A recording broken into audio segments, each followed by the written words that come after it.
The morning show. We're on the air at 9 o'clock on every weekday night. Taking calls about the Jazz.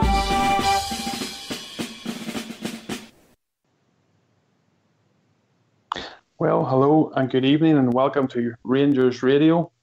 Tonight, it's me, Ulster Burr. At the minute, we're still waiting for Oxy's a wee bit late tonight, but he'll hopefully be here pretty soon to take over. And we've got our Bridge. So, how are you, Bridge, tonight, mate? Oh, can I say a big good evening to yourself, first? A huge good evening to the guys in the lobby and to all the Rangers fans listening in all over the world. Good evening and welcome to Rangers Radio. Yes.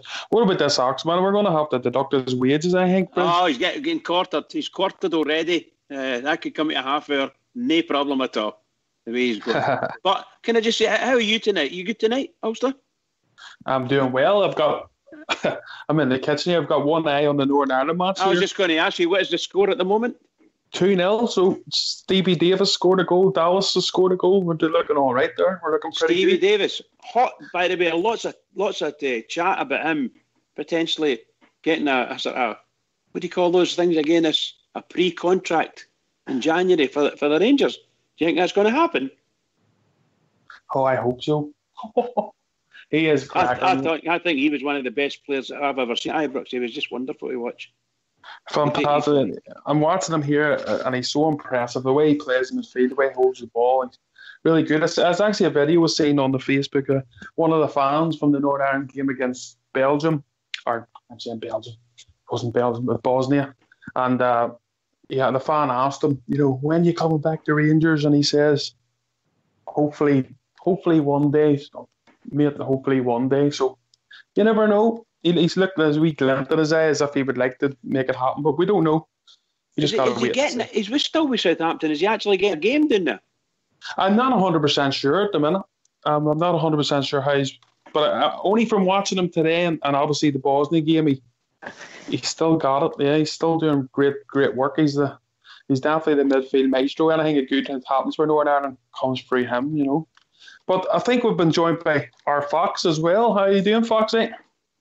Good evening, guys. How are we doing? And we've also been joined by Rudy as well. So hiya, Foxy. Hi, Rudy. Hi, Bridge. Fox. How are we doing, guys? All right? Aye, everything's great here, Bridge, man. Thank you very much. What did you have for your dinner tonight, Rudy? Surprise me. It was a lovely sausage hot pot tonight, Bridge. Sausage hot pot? Sausage hot pot made with nice big fat sausages. Lovely. Excuse me while I shout out loud, sausage hot pot. Maybe Mrs. Bridgeman might give me that tomorrow night. Sausage hot pot. I heard you guys talking about Stephen Davis there. Yes. Told I would have loved him back in the summer there, Bridge, to be honest with you. I was a huge fan of Steve Davis when he was at Rangers, still am, and his big Ulster was just saying there, he's still doing it for his country, Bridge, so I'm sure he could still do a job for us, If we could possibly get him in January, wow, I'd be absolutely delighted, I have to say. Well, my theory on a lot of these things is about not giving clubs this, that and the next thing. I think it was tragic that he left us. Obviously, I thought the world of him. I thought he was just one of the best players I've ever seen playing at Ibrox, and I've been watching the games at Ibrox for many, many, many. I don't even want to tell you how long. But seriously, he's a superb player, great attitude. I was fortunate enough to bump into him a couple of times when he was up at the doctor's, Dr. Paul, what's his name? Jackson. And he's my GP, and I spoke to the lad in the doctor's surgery a couple of times. Very nice guy, really, really nice. Consummate. Oh yes. And you listen to Ulster, he's waxing lyrical about him. And of course, he doesn't really need to do it too much because we all know he's a fantastic player. And even although he's in his 33, 34, I'm thinking if we get him in January on a free, that is, we might be able to afford half his wages or something. So, but geez, what a player. And still able to do it, talk the game, knows how to speak the game. Might just be the type of person that Steven Gerrard wants. However, that's up to the manager and, of course, up to the club if they can afford these wages, Yeah. Well, we're going to actually go on the Hampton, quickly go over our thoughts on that. But just while we're on the Davis situations. Suppose when we actually ask your points on it, Fox, or maybe you don't have any points on it. I don't know about bringing Stephen Davis Davis. back. Or... I would like to see him finish out his career at Ibrox, mate. He's on big wages down south, so he would need to give up a lot to come and join us, but I would certainly take him back, mate. I think he'd be a great addition, and I think the last couple of years of his career he could still do us a right good turn, you know. Certainly could, Fox, and I think the point you made there about the wages is, it's a good point. But hopefully he's of a mind that he's made his money, so I don't think he'll ever have to worry about money again, so he's had a fairly lucrative career in England, so hopefully his mind is that he's made his money, he wants to come back to the Rangers and finish off his career at the club that he loves. That's what I would hope anyway. I would love to see him back again, if that's shadow. By the way, just to let you know, guys, Steve Scott in the lobby here saying there's big rumours saying that Darren Bent is coming to Rangers on a free, supposedly coming in the next Monday for training. So this is the stories that are going around and out with others, Well, I've got a few questions from people on Facebook. I think that's actually one of them, so we'll go through that a wee bit later. Bridge, we'll cover that one. Oh, of course, okay, no problem. So that one will be covered. So I just want I'll go with you first, Bridge. The home of Scottish football is what's always talked. Obviously, Hampton Park, Are you happy with today's decision, or are we a bit disappointed, or what do you think with the Hampton Murrayfield situation? No, I'm a Hampden person. If it comes to cup finals and things like that, I'd rather be at Hampden than. Not that I love Hampden by any stretch of the imagination. I think no matter what happens, I think it's going to take maybe 5 to 10 years for them to redevelop parts of it and get it redesigned to suit a great Scottish venue. So they'll need to. Whatever it is they do, they're going to have to bring the stands in closer, or the seats in closer, should I say, and make it more like or more akin to an actual Scottish football ground. And of course, it's going to have to be salubriously done. I don't want any crap, So if they can do that, make it look good, and then they have to come and what can I say? I don't really want to say anything about it, but overall. They have to find a way of getting whatever problems they've got with our club and our fans. They have to get that resolved. How they do it, I don't know, because there's an awful lot of fans that actually don't want to know. Simple as that. Oh, good points there. What about yourself, Rudy, mate? What's your thinking of today? Chance missed, do you think, or are you happy with the decision?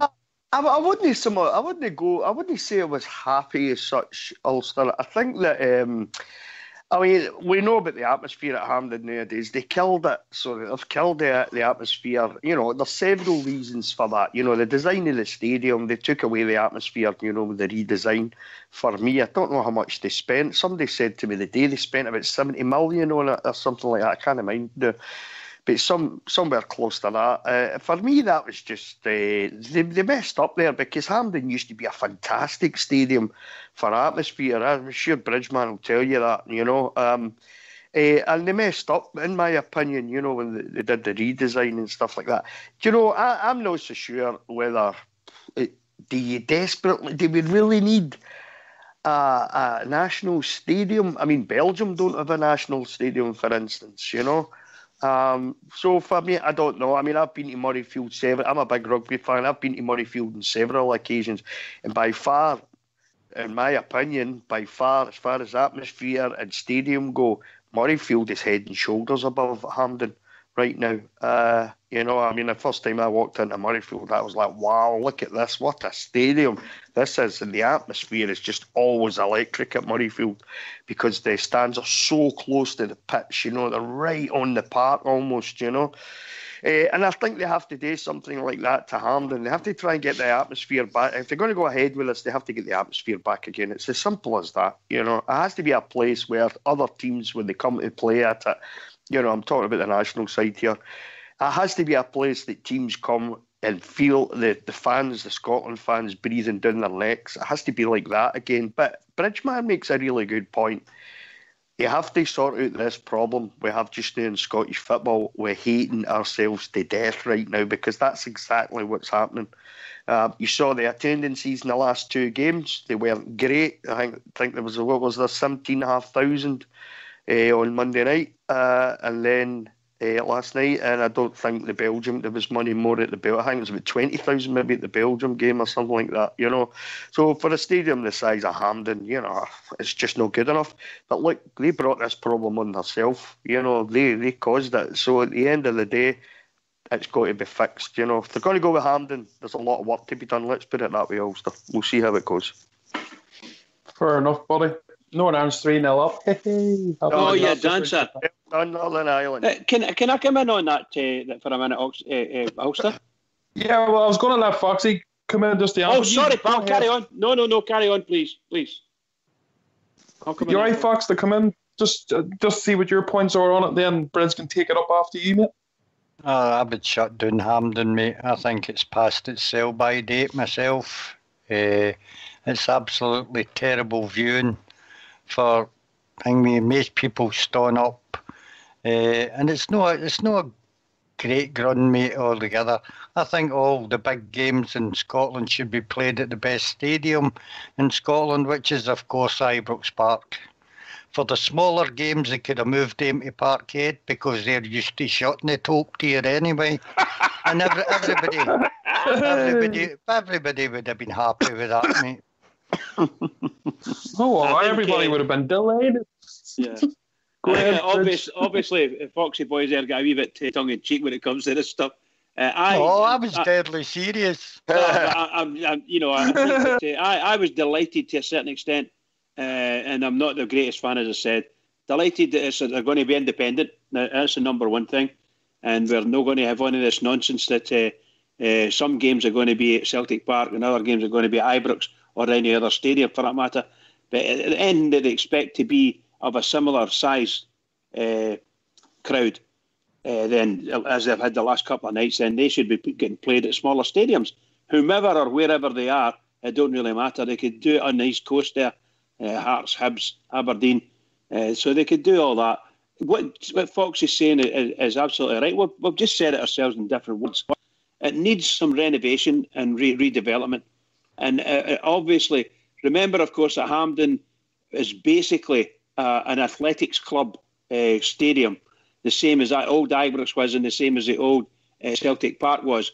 And most of the grounds in Scotland were like that, and possibly even in England, where they all had athletic tracks around the stadium because they were multifaceted, and that was the way it was.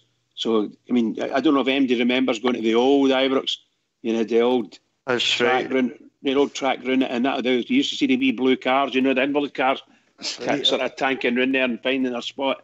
So we all had it, and unfortunately, they've redeveloped Hampden, and they've never done it right. That's what it sounds like and feels like.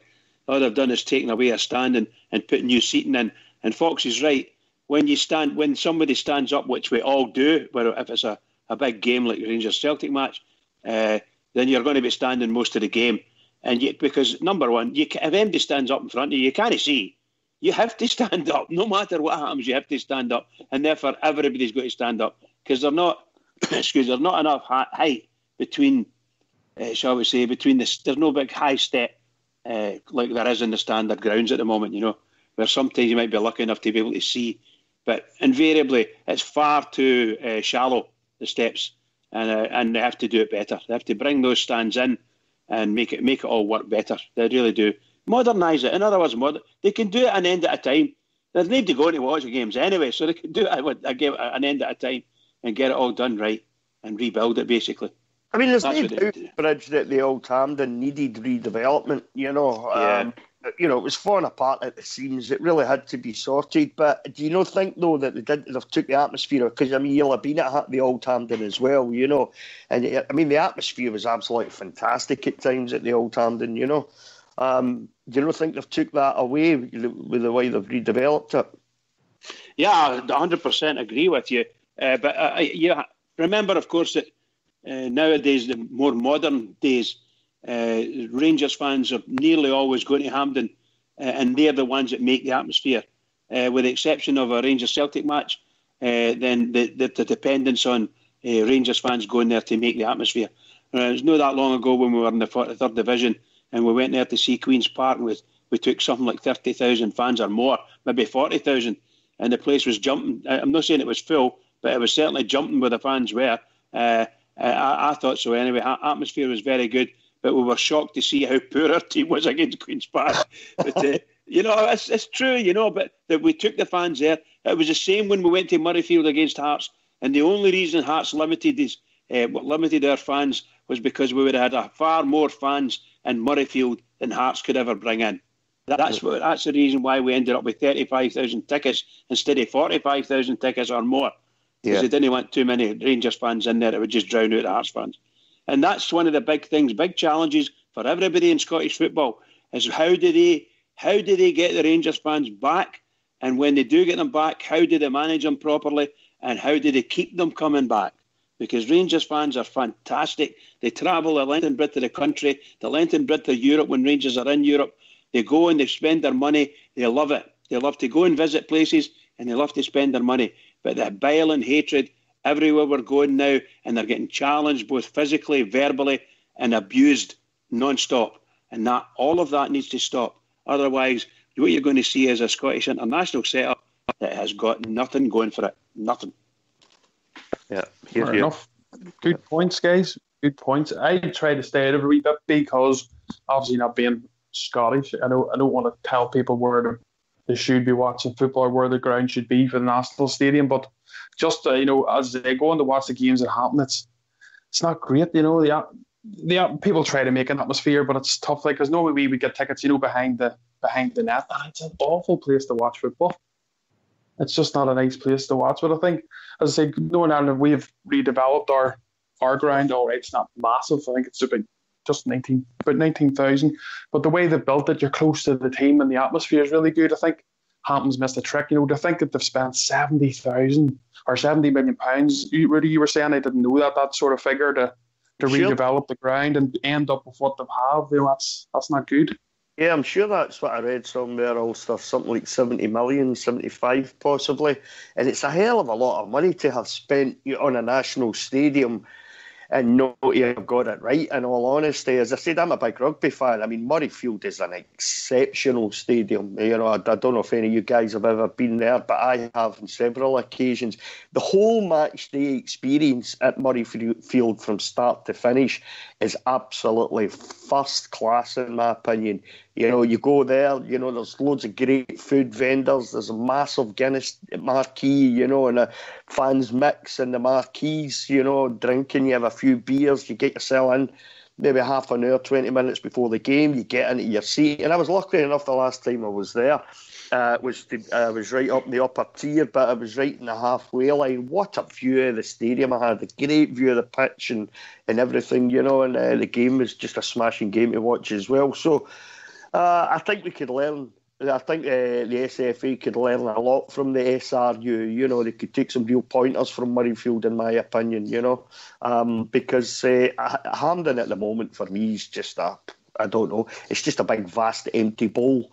When it's so hard to drive an atmosphere in it, when it's designed the way it has. So there's got to have to be a total rethink, in my opinion. There's a few things that they could do to bring the atmosphere back, but it's down to the guys at the SFA. They're the ones that get paid to make these decisions. So they need to sort it out, really, if they want a national stadium, a football stadium for the national team that matches the rugby guys, at Murrayfield, in my opinion. They've got a lot of work to do. Well, just while we're talking about international sort of stuff, and I know we don't really like the international break, being Rangers fans, we want to watch the Rangers. It's good to watch our country and stuff, but we want to watch Rangers. But one of the good factors that have come out of it is for Scotty Arfield, because he was named captain for Canada. They played the Virgin Islands. I think they got a record win, 8-0 win, and Scotty Arfield was actually named man of the match. So what do you think that'll do for his confidence, Foxy? Being the captain, man of the match, that's a pretty big thing for him.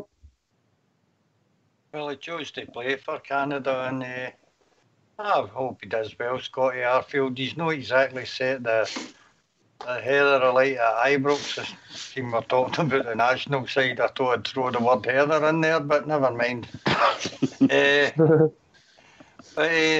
He's good enough player, mate, and if he plays well for Canada, fair enough, mate. I'd like to just really see him playing well at Ibrox first before I was worrying about his international career. Fair play, mate. Get that bridge. Yeah, I think Fox is right there. It would be really marvellous if he could make sure that Arfield hits top form. And for us, obviously, I'm delighted for him. He made captain his international team. Is just an amazing feeling for the guy. I can just imagine how he feels. But we, as Rangers fans, we need him to start showing whatever form the Canadians see in him, whatever skills they see. We need to see those skills in that form as well, because it could be an absolute key member of our team. Obviously, for this, I'm a key member of the squad, but a key member of the team. And my goodness gracious, do we need key members of our team to come out and hit our top form? That's what we're looking for. And Arfield could be. Let's hope he does it and challenges everybody to take the position off him. Because I think he's had a couple of really good games for us, and a couple where he didn't look 100% in the game. But my goodness gracious, we know he can play football. And there you go, Canada have made him captain. Well done. Hats off to him. What's your thoughts on it, Rudy? Yeah, he must be absolutely delighted, to be named captain of his national side, and other country, certainly the country that he's chosen to play for. Man of the match as well. Yeah, I'm sure it was. I never saw it, obviously, but it must have been a really good performance by him. And like the lads were saying there, I don't think he's exactly set the heather alight up here in Scotland since he's come back up. I think there's much more. I think he's played within his cell Ulster. I think there's much more to come for Scotty Arfield. Done at Burnley, was very highly thought of. And I think his last season at Burnley played something like 30 games. It was a huge part of a successful season for Burnley. So I think there's much more to come from Scott Arfield, and hopefully, this sort of couple of weeks, that maybe he gets a bit of coaching. I know he's been on international duty, but hopefully with the coaching and stuff, we kick off next weekend again against Dundee. Hopefully we see him hitting the ground running. Maybe this is, maybe this will be a big boost to his confidence if it was needed, and maybe it's a big boost to his confidence. As I say, I'm sure there's much more to come from him. I think he's a much better player than he's a better player than we've saw so far, Ulster. Of that, I don't doubt. But he really has to start doing it now for me. For comments, mate, well, we'll just, as I say, we'll keep on this track for another wee minute about the international sort of scene. So I'm just going to hook out a wee. There was actually a quote that Falcao, obviously a legend striker for Colombia, and he had a few quotes just about Morelos and what his thoughts is for him. So his quote is, "I think we can look back this week and be encouraged by the young talent that is coming through in Colombia. Alfredo is going to be a star for us. When you look at the attitude he has and the commitment he shows, he's ready to get to the top. He could be a big player for Colombia for years to come. I liked his work rate and he's willing to learn. There's a lot to like when you look at the kids coming through. He's already playing for his country at such a young age, and it's clear he will be a regular for years to come." So that's like for Alfredo, Falcao will be the ultimate legend because he is a legend of Colombia, and for someone of his ilk to be speaking that highly of him, it must be fantastic for the confidence as well for young Alfredo. What do you think of those comments, Foxy, from Falcao? That must be good for young Alfredo to hear those comments, mate. I hope between him and Steven Gerrard, the comments he's been given, that they can boost his confidence to the highest level that he can possibly have. And he starts continually scoring the way he started after this season. He's had a good start to the season, and long may it continue, mate. Rudy? Yeah, you were talking about confidence there with Scotty Arfield, captain, man of the match. Well, to have a world superstar like Falcao talking about you in the glowing terms must Alfredo's confidence the world of good as well, if it were needed. He talks about his work rate. You can't deny that. He does a huge amount of work on the park. But I think you also saw a few days ago there where he sometimes falls down. You know, the Saturday he missed for Colombia was easier to put in the back of the net than he hit it and it went straight to the goalkeeper, you know, who was to his side. You know, look, he's a young player. He's still got loads to learn. Yeah, absolutely loads to learn. And hopefully, you know, under the coaching of Steven Gerrard and his coaching staff at Ibrox, hopefully we see a better Alfredo. I mean, he started off pretty well already. Had a couple of wee moments where he should have learned to keep his mouth shut, obviously, as we've already talked about. But hopefully he goes on for the rest of the season and bangs in the goals that we know he's capable of scoring, Ulster. He's capable of hitting the back of the net on a regular basis. And hopefully that happens and he really helps the team out this season, you know, and most of the season it's already left to play, you know, because he's a player and a half and, you know, he's an absolute handful. Defenders must absolutely hate trying to play against him, but they also know that he can be got at quite easily as well because he's temperament. So maybe his temperament is something that he really has to work on, you know. Fair point. Well, we've been joined by Blue Shadow, but Bridge, I'll let you get your chance to speak on that, and then we'll bring Blue in after you've finished. Nah, cool, pal. As far as Morelos is concerned, Rudy's waxed very good about him there. I think that I think he's got tremendous talent. What is, shall we say, like Arfield. Sometimes you see him, he's really good, and other times you see him, he's maybe not in the game, and there's times when he's actually not in the game, you know what I mean? So somewhere along the line, he has to find a nice rhythm and play for our team. That may be some of that stuff, the negative stuff, might be down to where the managers ask him to play, how the managers ask him to play, and of course his moods. So if we can get rid of the bad mood stuff and the petted lip stuff, and let him think he's playing for his national team, Colombia, every week, if that's what he likes to think, brilliant. But on there, get a big smile on your face, do the business, put the ball in the net, and the smile will get even bigger. And that's what I think of him. So I think he's a smashing player, but he needs to watch what he's doing. Simple as that. Okay, mate. Well, we're joined by Blue Shadow. We're joined by a caller. Blue, do you mind hanging back just to get the caller in quickly? No problem at all, bud. Carry on. Cheers. Hello. Hello. Evening, lads. It's Bazza. Hiya, Bazza. How are you? Good, mate. I've not phoned in for a long time, but I thought I'd give these a call tonight because obviously these are struggling for like stuff to talk about because of the international break and that. But I would say the Murrayfield thing and the Hampden thing, in my opinion, the Murrayfield would have been amazing. Can imagine an old firm at Murrayfield. Thousands of concerned friends and that. I think it's right. It should be brilliant. Bet the Police Scotland wouldn't love you saying that.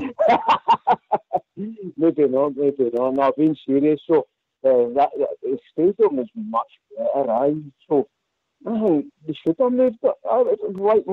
Everybody seems to be scared of change these days. So why no change? It's all about money into it, that Willie hockey and all that coming in, you know. Well, that's another thing, isn't it? But well, we don't know. We just got to see what happens. What do you think of that, Blue, yourself, mate? You know, because obviously you haven't had a chance to talk about the whole Murrayfield and Hampton situation. Would you like to, bit like Bazza, or would you like to stay at Hampton? Well, the thing is, I'd move to Murrayfield. I think it's a better stadium, as Rudy's already said. I mean, it's been a few years since I was there, but apart from anything else, Mount Vernon is an absolute nightmare of a place to get to. It's just a pain in the backside. While you can get off the train at Haymarket and you can walk to Murrayfield, it'll take you 10-15 minutes. That's right. And it doesn't. And then you Mount Florida. Mount Florida, not Mount Vernon. Mount Florida. But, that doesn't count those new trams they put in. I don't know where they go, but you know they could probably put in a stop that stops outside the stadium for you. I don't know, but yeah, it seems a far better idea, and it's just all round. It's got better transport links than it has to go to Mount Florida and Hampden Park, and they've made a wonderful job redeveloping Hampden this time. What makes you think they're going to make a much better job of it next time? Do you not trust the SFA? Oh, I think I'm saying these boys not have any trust in your SFA. In one word, also. Dude. Oh. Go ahead, sorry, Bazzy, you were coming in there. I was watching the news tonight, and there's something fishy, I think, going on there. Lord Willie Hockey, he's an ex-Celtic board member, and supposedly he's putting a lot of money. There's something fishy going on, I think. But I'm not clever enough to figure that out, but I still think there's a wee bit of fishiness going on, you know. I don't know if anybody else can read into that either, but something, I don't know, there's something I can see is going on behind the scenes. I'm sure people will be looking at it. Something we can't really get into too much because obviously it's all, it's hearsay, isn't it, really, at the minute of what's going on there. So we'll try and stay away from that. But if anything does come out over the next couple of weeks, whatever comes out, I'm sure it'll be talked about again. We're just going to go on to a few questions. So obviously, it's been slow news nights because it's been European or international football. So we've asked a question on the Facebook. So Derek Maxwell, he asked us about Stephen Davis and would we like to sign him, but we obviously covered that there just not too long ago. So his other question was, will our European run hinder our chances in the league? So Foxy, I'll go with you first with that one, mate. Your thoughts? I think it's more than likely it will, mate. It'll take a lot of effort in the Europa League. I don't think we've got the size of pool that can take us through that. And I just want it for the fans at the moment. I like to see them get their away trips. Been a wee while since the fans had that pleasure. But I would rather see us do well in the league before the Europa League, mate. Fair enough. Rudy? I tend to agree with Fox there, but I also think as well, when we were coming up through the lower leagues, did we no dream about these European nights again back at Ibrox? I certainly did, so for me, having some smashing games back at Ibrox, packed out Ibrox under the floodlights, will it affect our league performance? I would think probably, because like Fox says, I don't think we have a big enough squad at the moment, I know we could, possibly bring some of the younger guys in, and there's ways of getting round about it, but do we have enough quality, to compete in two fronts like that at the moment? I don't think, maybe we're a wee bit short, we're just a wee bit still thin on the ground yet. Probably why Gareth McCauley was brought in, sort of deal with maybe I don't know, how can I say it, maybe the league games against what we consider smaller teams possibly. But I think it possibly all day. But if you asked me at the beginning, before this all kicked off, Ulster, would I like European nights back at Ibrox? I would have said aye, definitely. Of course, yeah, I get that, mate. Bridge? Yeah, I think, like Foxy was saying there, I think it's obvious that somewhere along the line there's going to be an impact with the sheer volume of matches that we're going to be playing. However, we have to realise that this is what we've signed up for. This is what we've got Mr. Gerrard here for, the way things are panning out. We're looking to win as many games as we can, if not most of the games coming our way in the league, and as many games as we can possibly get in the Europa League. There's a few fans think if we can get through and play in the Europa League group stages, it'll be a great lesson for us just to get the experience as a club again, get the European experience for the club and the fans. I would love it to go even further. But obviously, we have to watch it because we have got quite, I know not get the biggest squad in the world, but we have got quite a big squad, and we have got the potential to play some games against a lesser opposition if there is such a thing for Rangers. We need to be able to manage, and that's what the manager and his team have got to do. They've got to manage the players. I just hope that we don't ever play inside, attempt to play inside our box again and defend for a whole half an hour nearly inside our box. No, we can't do that. You just kill everybody's legs and exhaust everybody mentally. We need to get back to playing up the park a wee bit and give the people that can play football, give them the ball and let them play it, That's what I say. Fair enough. Baza, what's your thoughts, mate? Do you think European run could hinder our chances in the league? Actually, I'm going against the grain here with the boys, the Bears. I actually looked at the fixtures tonight, and most of our games after the Thursday nights are at home, taking a easier teams. So I would say if we've got momentum building, then I think it's actually working in our favour. So you could look at it both ways. Obviously, it could be a hindrance with injuries, etc. But a lot of the games I've got, I guess, like things that we should be like beating, like Aberdeen, Hibs, and like Celtic we've got. You know what I mean? It's like St Johnstone, Hamilton's, and all that. So I think if we get a bit of momentum behind us, get a few victories, and we're doing well in Europe, then you know what I mean? Like, that will spread through the squad, confidence, keep going. And that's the way I see it, hopefully. Fair enough, mate. No, I get where you're coming from. I get that. What about yourself, Blue Shadow? Initially, I was thinking that it would affect us, and but also for listening to Bazza there, brought to mind when's the next international break?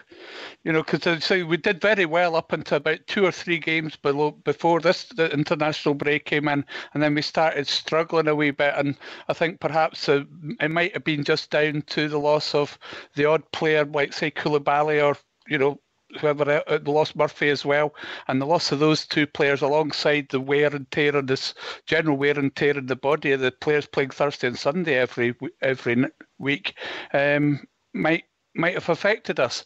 But I the one thing which on the other side is the fact that if we hadn't had our European football, we wouldn't have seen Barisic, we wouldn't have seen this new Grezda character that's coming, probably at least till January, at least if not the next window. So I think if we're going to build our squad quicker, then it's it's one of the things we've got to have. We've got to be in Europe to be able to afford the players that we want to build up to get to the level that we need to be. Good point, Will. Good point, mate. And thanks, Derek Maxwell, for that question. I hope the boys, answered it for you. I think they did. They've done pretty well there. The next question comes from Brian Taylor. So he's saying, would you accept if we fail to progress from the group stages, as we have done so well to get there, obviously, with the 4 rounds of qualifications? So basically, Foxy, coming out of that, if we were to have a decent run but to fail to progress, would you accept that as a fan this season? Yep, I think the cash we earn by getting into the group stages, I don't want to sound like one of them that it's all about the money, but it will help the coffers at Ibrox and help us bring in better players in the future. As I say, if the fans treat it like a bonus onto the season, mate, that'll be great. But if we go somewhere like Villarreal, just for instance, and we take a tank in there, and that starts to affect your forum back home, starts to affect the fans, starts to affect everybody. Pressure comes on to Steven Gerrard. But if we take it just as a jolly, mate, I think that would be a more enjoyable trip into Europe, because I don't think we'll go much further than the group stages we're in at the present time. Got a caller on the phone there, Paul. All right, Paul. Hello, caller. How are you doing, mate? Hello? Hello. Hello, where are the Billy Boys? We are indeed. What's your point, mate? Obviously, we've got Europa League. I think Rangers can get 10 points for this group. Anybody want to add Who is it we're speaking to, pal? Who is it we're speaking to? Graham Mitchell, did you say? Yes. Right, okay, but... Well, I think we'll get 10 points for this group. Is this not your question we're answering? Probably. No. Anybody want to take up on that?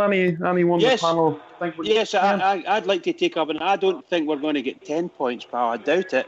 But I do admire your optimism in these things. Teams, and the teams we've got are doable at Ibrox, and we'll get a point away from him. Yeah, well, I think we could beat the 3 teams at Ibrox. Well, I'm not going to. I wouldn't commit to saying we would win the 3 points for each of them at Ibrox. That's a tough ask. I'm a virgin tonight. It's my first time call. Okay. But I'm just saying, as far as I'm concerned, there's definitely 10 points in that group. Well, you guys have got your opinion. You guys have got your opinion. I personally don't think we'll get 10 points. I would love it if we did. And How many points do you think we'll get? Me, I think we'd maybe get 8 points, to be honest. Oh, so that's only 2 points short. Well, 2 points is a hell of a lot, as you're talking about 2 draws rather than 2 victories, or a victory and a draw. I went for 3 home wins and a point away from him. Well, I suppose it is doable. Like, the team's good enough to do it, but it'll be tough, isn't it? Like, I think Spartak Moscow, decent side. Villarreal's a decent side, but if we could get wins against them at Ibrox, that would be fantastic. What do you think on that, Rudy? That's what I'm trying to say. As far as I'm concerned, winning all your games at Ibrox would be, to me, that's it. You've got to win your home games. Absolutely. And then take anything away from him. I think. I get your point, though. It's the way I'm looking at it, Spartak Moscow tried to sign Katic, so we signed him. So the way I'm looking at it is Rangers have got a better defender than Spartak Moscow. Yep, exactly, mate. Exactly. So why should we fear them? Do you know what I mean? Exactly. I don't think that's the way I'm looking at it. Rudy, it's not. Rudy, go ahead. It's about quality. We don't have the quality Villarreal's got. If anybody thinks we've got the mate, we've got quality on the talking 3 wins at home, you're also talking about Villarreal as well, though, aren't you? So yes, the quality that Villarreal have got, I think. Well, they've signed a striker at 22 million. Yeah, well, there's the one with the team and then Riquelme and Forlan, no, that was it. I know. And we got a draw with them, didn't we? So if I didn't miss that chance, we'd have beaten them. Aye, definitely. Right, we'll beat them at Ibrox. Well, that's. I was trying to say there. I hope you're right. I hope you're right. And the first game is Villarreal away. And that was the Rangers side, I'm trying to say, guys, if you let me talk. That was a different Rangers side to this Somebody's one. got some playing in the background, Ulster. Oh, yes. Is that you got the show in the background, Graham? Yes. Can you turn it down a wee bit for us, mate, if you don't mind. I'm going to go anyway. But I just want to put my point guys. Don't go away there now. Who's the first time caller? Me. Graham. Is that Graham? Graham, yes. Look, there's a ticket going. I'll leave it to Ulster. Ulster, you can tell the guy about the ticket, will you? The what? Yeah, there's a ticket for the Dundee game. Aye. Yeah, there's a ticket going for the Dundee game, mate, so we're going to basically, there's different callers ringing in tonight, as I say, so we're going to do a wee bit of a raffle from any of the new callers. I need 2 tickets. So. Oh, you need 2? I've only got 1. I need... it's for my youngest son, eh? He's been outside Ibrox, but never inside. Obviously, you need to get that. You need to change that. You need to get the wee man in there. Yeah, exactly. Need to get him in. Well, how did you come across the show, Graham? Facebook. Oh, brilliant, mate. That's great. There's a wee lobby in there, mate, so you're more willing to go in and chat with the boys, mate, and thank you very much for your call. I've shared these everywhere. Cheers, mate. Really appreciate that. Thank you very much for ringing in. Well done, Graham. Well done, pal. Graham. We are the people. Here's Graham. We are, mate. Rangers for life. Well said, mate. Right, well lads, I'll catch you later. Hey, mate. There we go. First time caller, that's what we want, isn't it? Can I just come in that 10-point thing there, Ulster? Try to say. Villarreal, if anybody thinks that this Rangers team has the same quality in it that Villarreal side have got, you're kidding yourself on. You're absolutely kidding yourself on. To take 9 points at home will be a massive task for us. These are not the same teams that we played in the qualifiers. No, by any stretch of the imagination. They are much better than the teams, much better than the teams we played in the qualifiers. The only team that might have came close to any of these 3 teams that we're going to face now is Maribor, and certainly we dealt with Maribor. But to think that we're going to get 9 points at Ibrox, I can see he's getting a point away. All right, that I understand.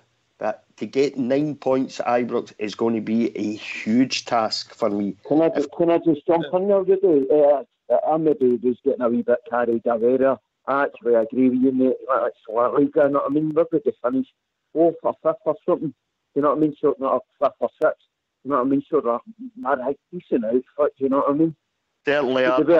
The way I'm looking at it is like in 2006 when we played them, I mean, they got a draw, didn't we? Should have beaten them earlier. And that's the way I'm looking at it. I know it's different teams, but they still have great players as well. So did we. It's more hope in it than actually thinking about ahead. Look at the Rangers team back then compared to the Rangers team now. It was a big difference, mate, you know, and you're right. Ibrox, and then they beat us on their away goal when we drew one each with them out there, you know. But look, they're still How did Boyd miss that chance, man? Kill him for that. That's right. But we'll carry on with Brian's question because it's all about Europe anyway, and we're talking about points.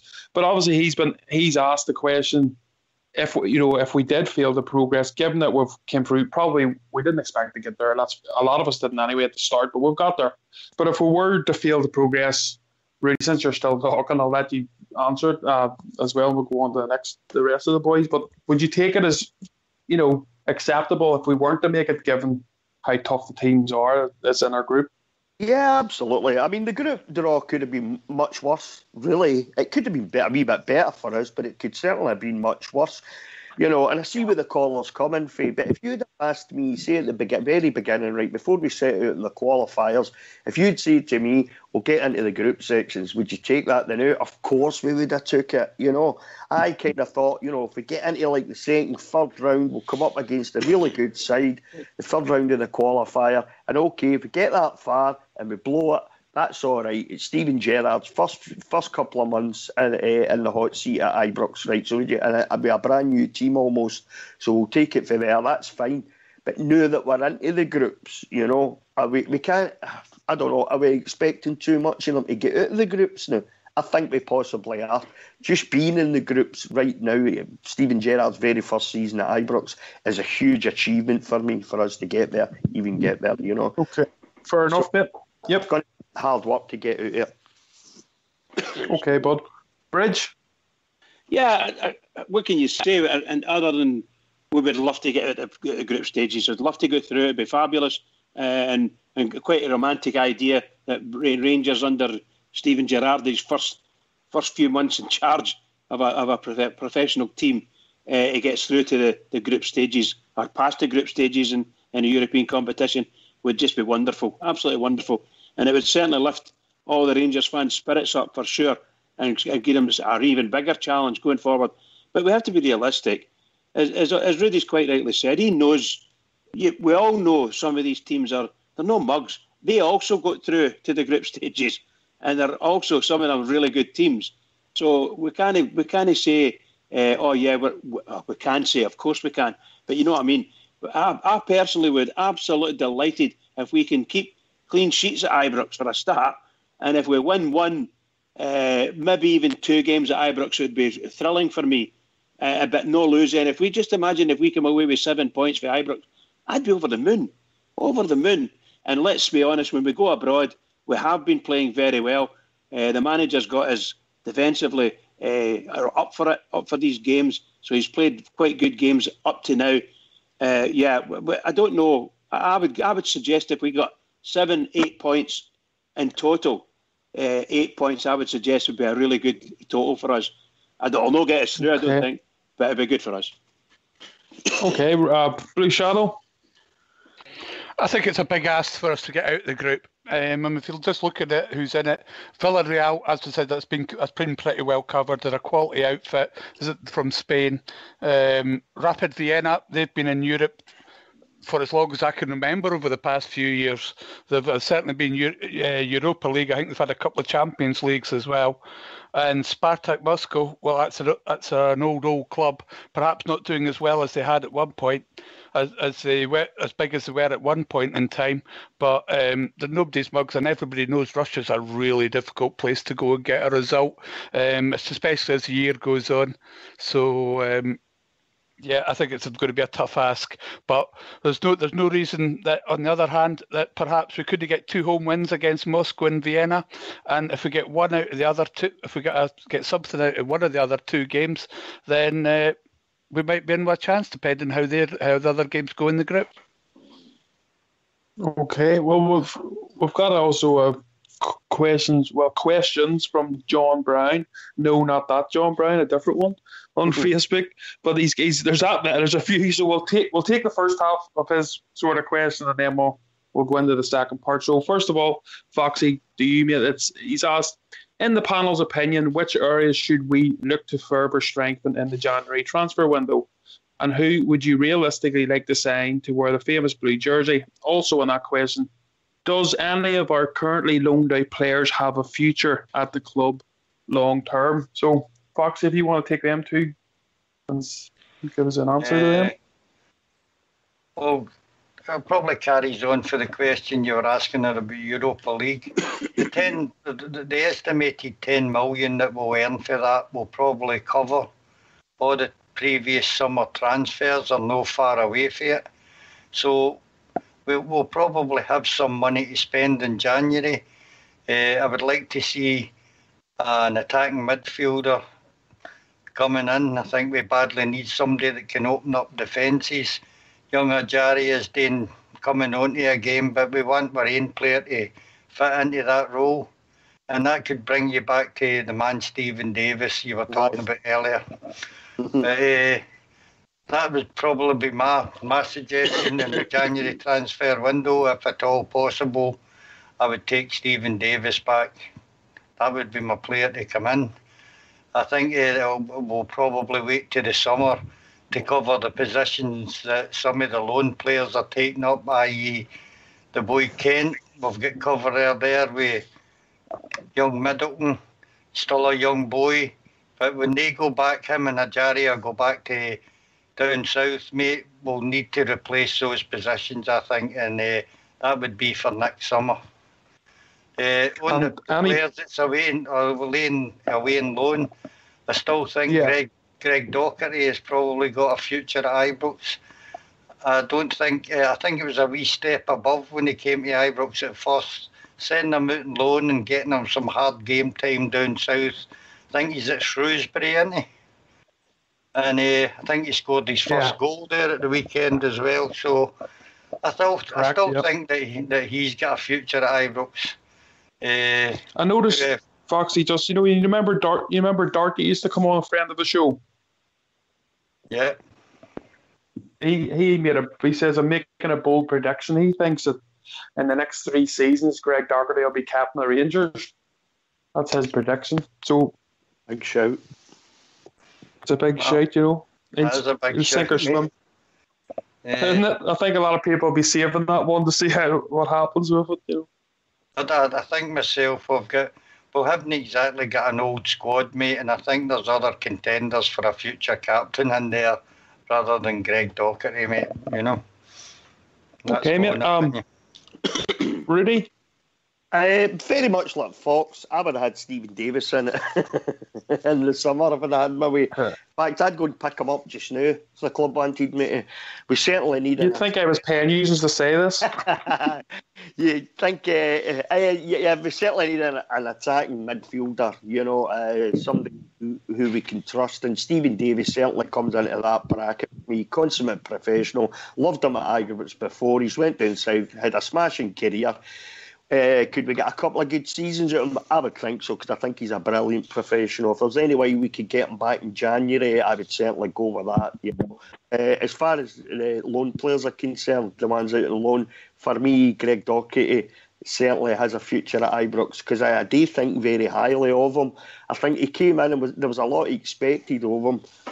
He was certainly one of Hamilton's best players. When he came in, the time Hamilton beat us at Ibrox, he was the player of the match for me. Man of the match. When he came in,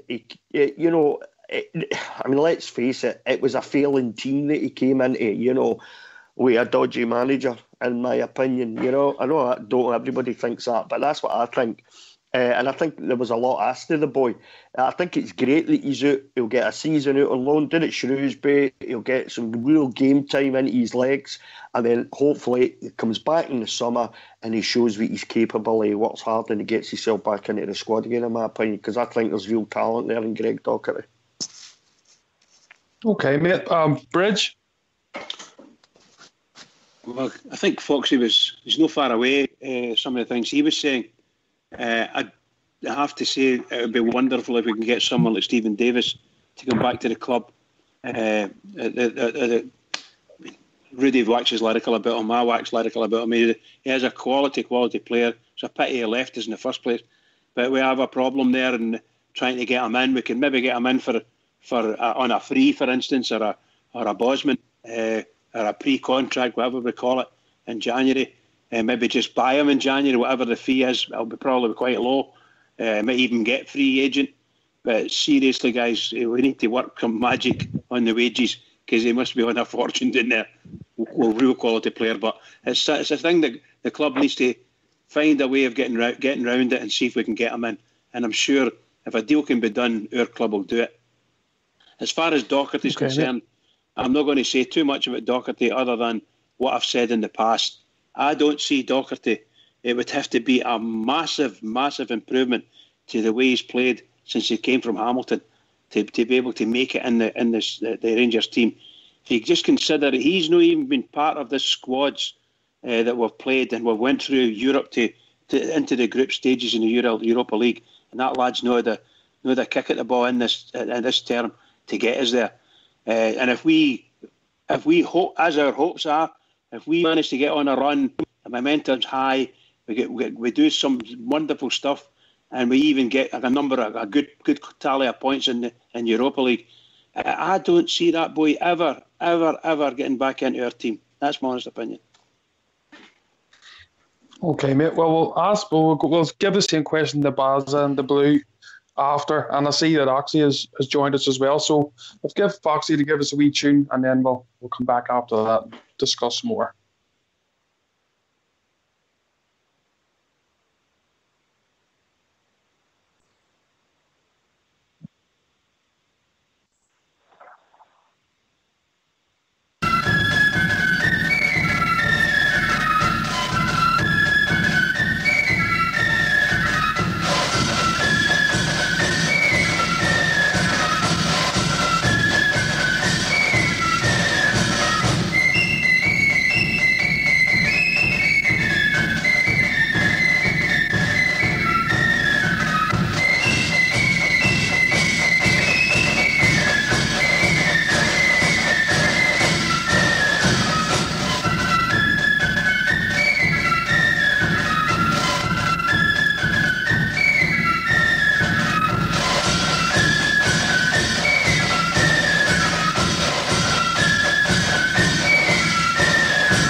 Well, thank you very much for that, Foxy.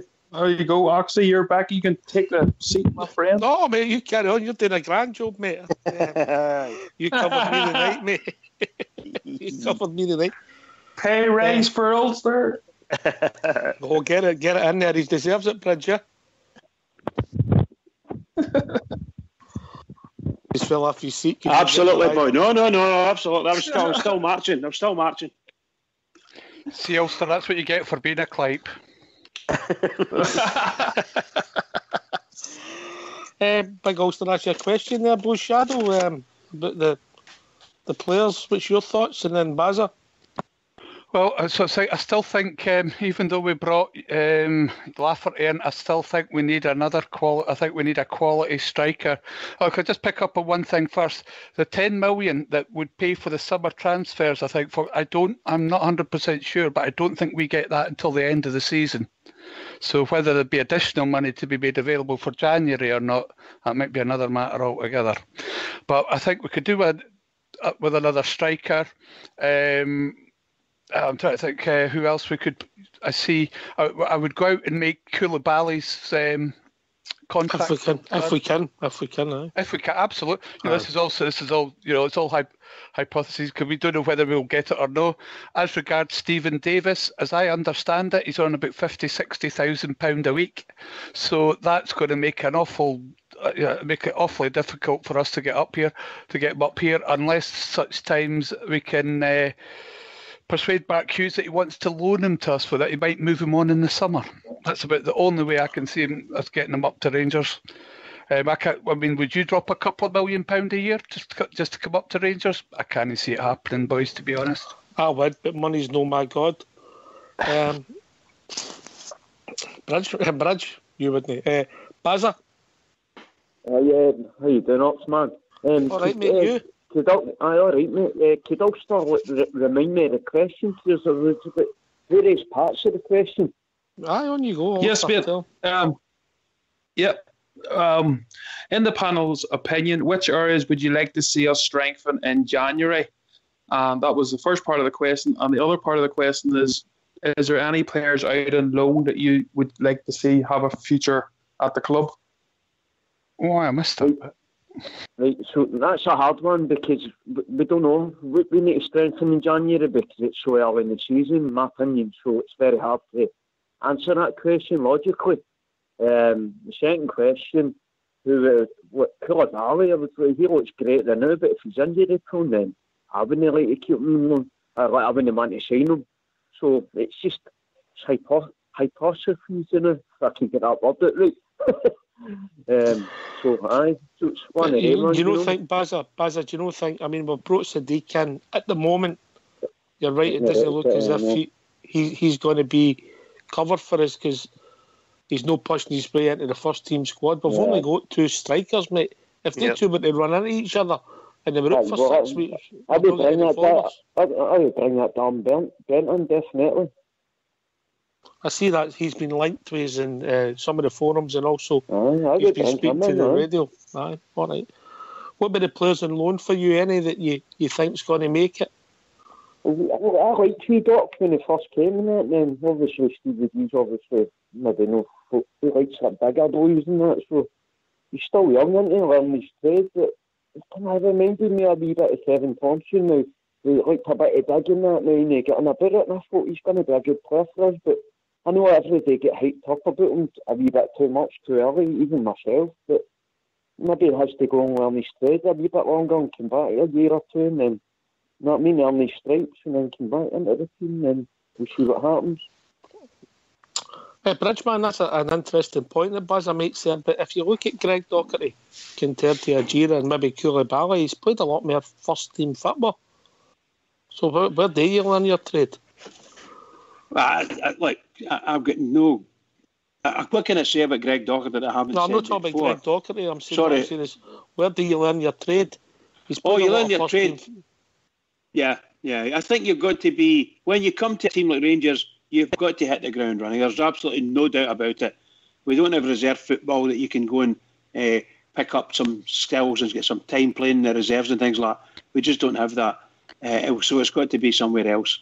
we thought Greg Docherty, obviously a lot of fans thought he was. I thought he was brilliant against us when he was with Hamilton, best man in the park, and so on and so forth. No doubt about it. But the truth of the matter is, the unfortunate lad came along. He played a couple of good games, but I just feel the jersey's too big for him. That's my honest opinion. No offence to the guy. I absolutely loved him when he was playing against us. When he first came, I thought he was going to be great. I didn't want him to come because of the financial thing. As you know, my foibles about these finances. But he's had to go out and loan. Allegedly, our new manager, doesn't see him as being part of a first-team squad. And that's what points I was making. There's only one place he's got to learn. He's got to go outside and learn it.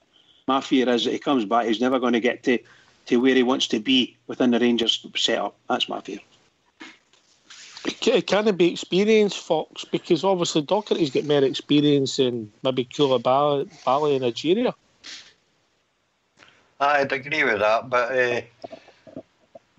I don't think he had a good start when he first came to Ibrox, mate. How long's he been there, Ox? He signed in January, didn't he? January. Well, January. Look who he was training and working at that time, mate. We had Pedro and then Marty, but I don't think the boy really got to find a position. Steven Gerrard, I think, had his targets in mind before he came into the summer, and I don't think Greig got enough time to settle into the team. I think the loan to Shrewsbury will do him the world of good, and he'll come back a better player, maybe a more confident player to rejoin us back again. It'd be interesting to see how it pans out, Rudy, yeah, because obviously he is one of us and we would like him to do well. Absolutely, and you know what I think about him? I rate him. I really do rate him. You know, I think, Bridge was saying the jersey was too big for him last season. Well, you could have said that about almost every player in that team last season, For me, I came into a failing team that was playing badly and wasn't being coached properly, Steven Gerrard's told him he's in his plans for the future. That's what he said to him, and he said to him, go out on loan for the season, get football into your leg. So that's what he's done. Like Fox says, hopefully he comes back in the summer, and he's had a cracking season down there. He comes back a more accomplished player, comes back a more confident player, and let's see what he's got next season. Because I really do think, you forget how young he actually is, because he was such a mainstay in the Hamilton side when he played for them, and he done really well for Hamilton, But Rudy, I've just got a feeling for Gerrard, he's too small. Gerrard likes big, tall players. I know he's solid, right? He's well built, but I've just got a feeling Gerrard likes big players. And I just thought it was. I think maybe Gerrard seen him, maybe hanged him too early, and then he's went, he's not for me because he's that maybe 5'8", 5'9", That's Bridges' point. That's Bridges' fault. Steven Gerrard. Yeah, that's defenders, but isn't it? Bring them in. Steven Gerrard's brought targets between him and Mark Allen. They've decided, and maybe at the moment Greg Docherty just doesn't fit into that, But don't forget, we've got Ryan Kent up here on loan, we've got Ajari up on loan, we've got Koulibaly on loan. We don't know what's going to happen with Koulibaly. Doesn't he say he's going to be staying here? So their players are going to be gone back. They'll have to be replaced. Could Greg Docherty, could he fit into one of the positions? Remains to be seen for me. I don't know. We'll have to wait and see what happens when he comes back next summer, But for me, I know some bears think height is the be-all and end-all of everything. It's no for me. I think it's talent and ability that matters. Stephen Davis... No, Rudy, I think a manager... I'm not saying that it should be all and end-all for Stevie G, but he likes big boys. If you know what I mean. What's what you're saying there, Bazza? Rudy, have you still get that plaque above your toilet? Size doesn't matter. It's been my he came in and said that he wants big, strong, physical players, and I agree with that. I would want that in my players as well. You know what I mean? It'd be interesting, Blue Shadow. I mean, this squad's going to develop. There's going to be people come and go that we can't see at the moment. Because Gerrard, it's not going to stand still. You're going to have players go.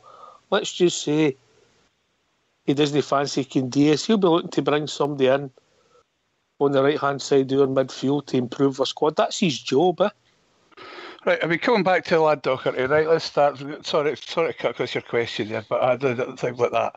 I agreed a lot with what Fox said. I mean, the lad came in January. The club was a mess.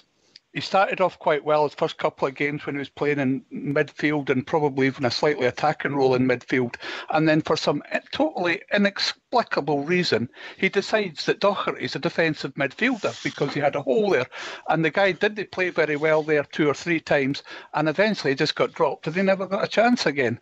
Now, Stephen Gerrard's come in, and Stephen Gerrard's no being stupid. He realised he's got to hit the ground running, or he's going to be out the door that fast that his head's going to spin. And he's probably been told something about Europe, so he's going, right, I'm going to bring in this lad, and this lad.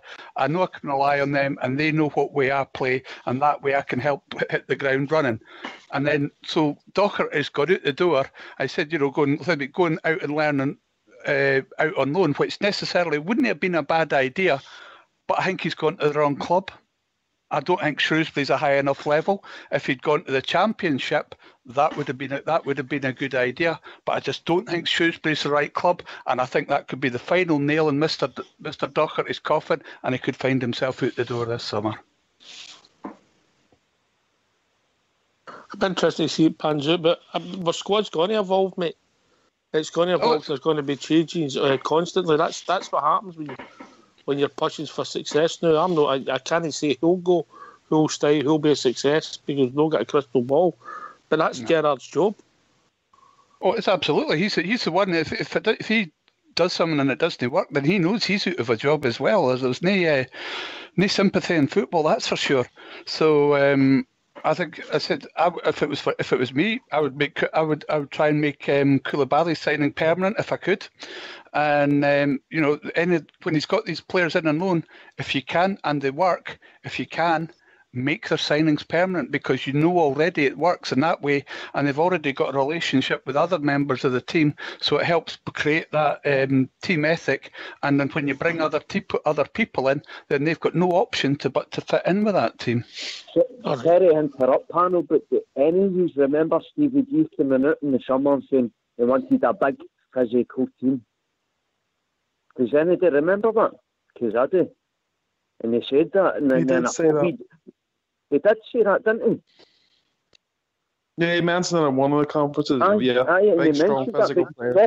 Doherty's physical, but he's very small, isn't he? So that's why I'm thinking Stevie G's wanting big, tall, strong players to compete against them. You know what I mean? I know one thing, Baz. The Bridgeman says it. He wants big, strong, physical players. I'm with you, Bridgeman. I'm with you, up again. Yeah. All right, but what about Morelos? He's only 5'9", and he's a strong guy. And everybody goes on about how much he muscles players about. And have you seen the legs on Doherty? He's about as big as Morelos is anyway. But he's an animal, mate. He's a buffalo. I've said more.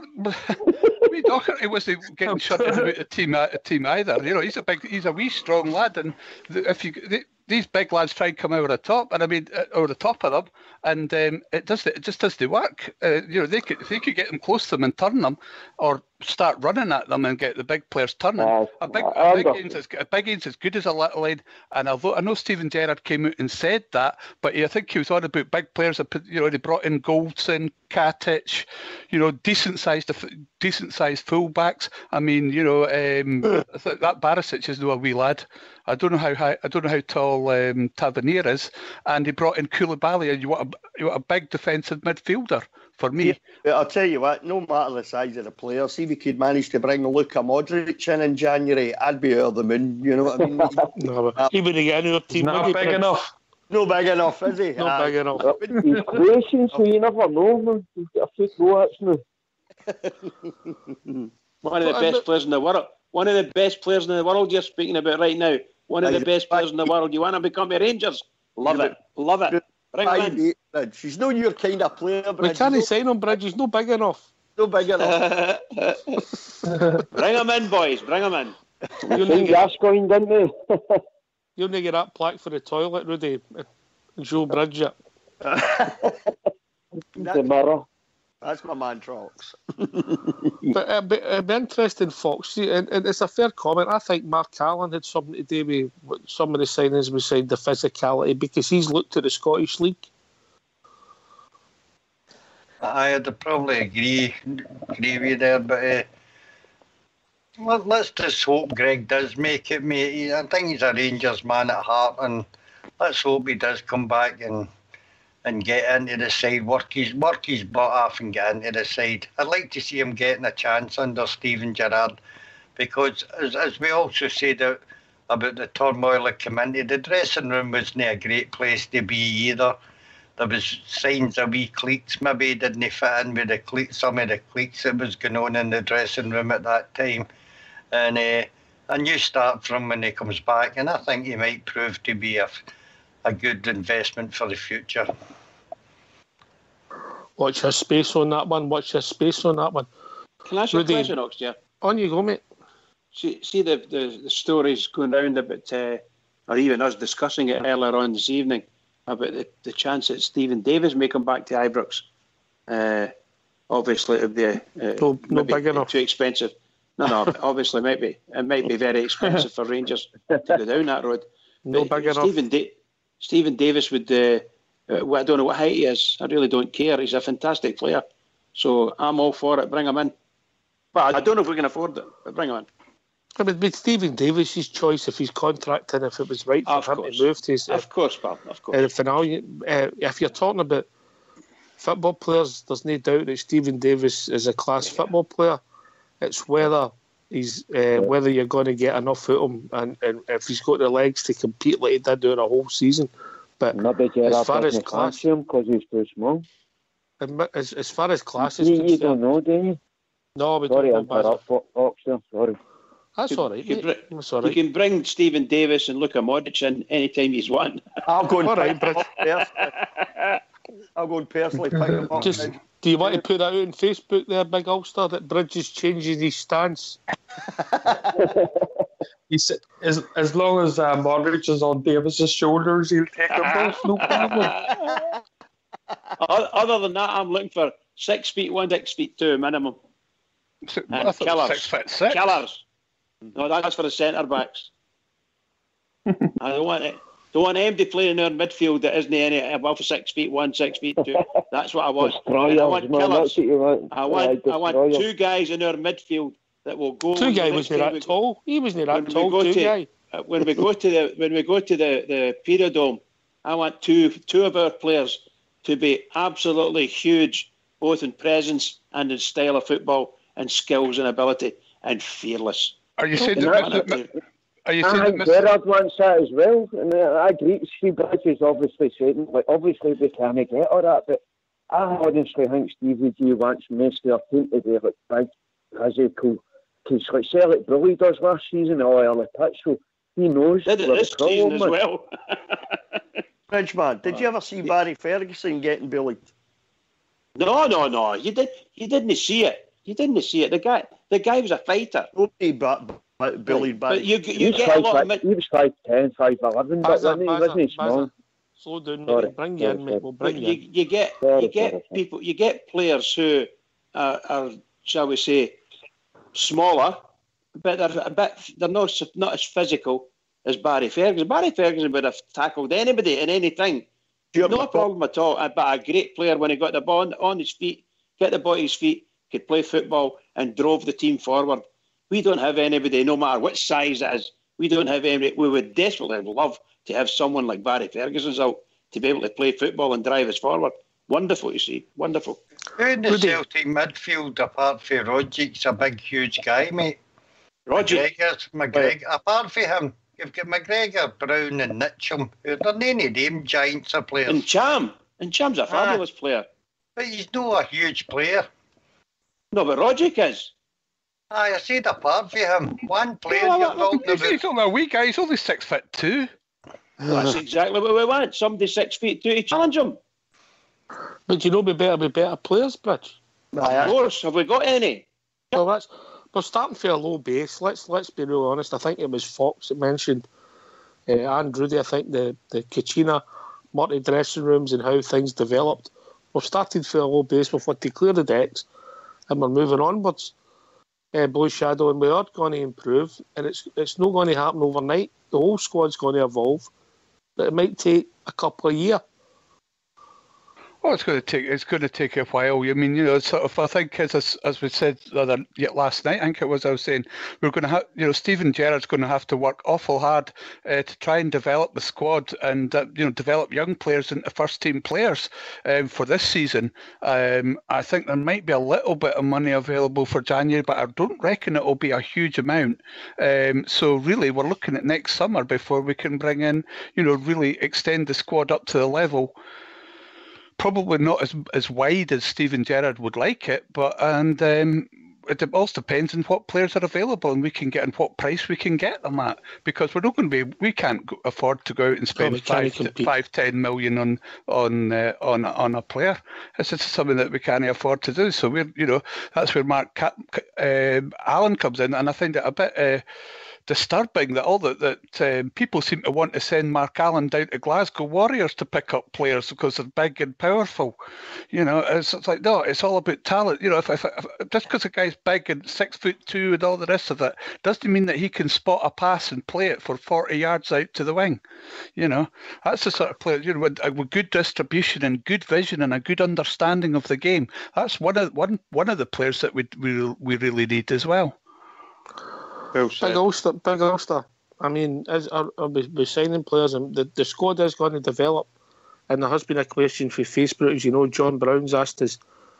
Tavin Morelos, they've been signed up and maybe potentially long-term contracts, so that when we do move people on, the transfer fee could be heavier for us. Yes, that's a fact, mate. Yep, I think we've done well to secure our assets. It means people can't come in and penny pinch. Once you have a nailed, 2-3 years, then you've got a bargaining chip, because you're not forced to sell your player until you get money that's like, I don't know, say somebody offered 10 million, whatever, for say Morelos. I think that's the type of money that we couldn't turn down. I think that's why we've obviously put them in these long-term contracts, and we are a selling club as much as we hate to say it, but it has to be for the right price. And I think we've already proved, we've already knocked back bids for Tav and for Morelos that we didn't feel was suitable enough. But there's no doubt in my mind, mate, that if we get the right money, we'll sell them. We have to do that. That's the only way we'll be able to evolve and make our squad better. When that happens, I don't know, but it will happen eventually, there's no doubt. It's the manager's job then, Bazza, if that is the case, and John's asked the question, but he's got to look at it and then he's got to see, right, what have I got coming in to replace that?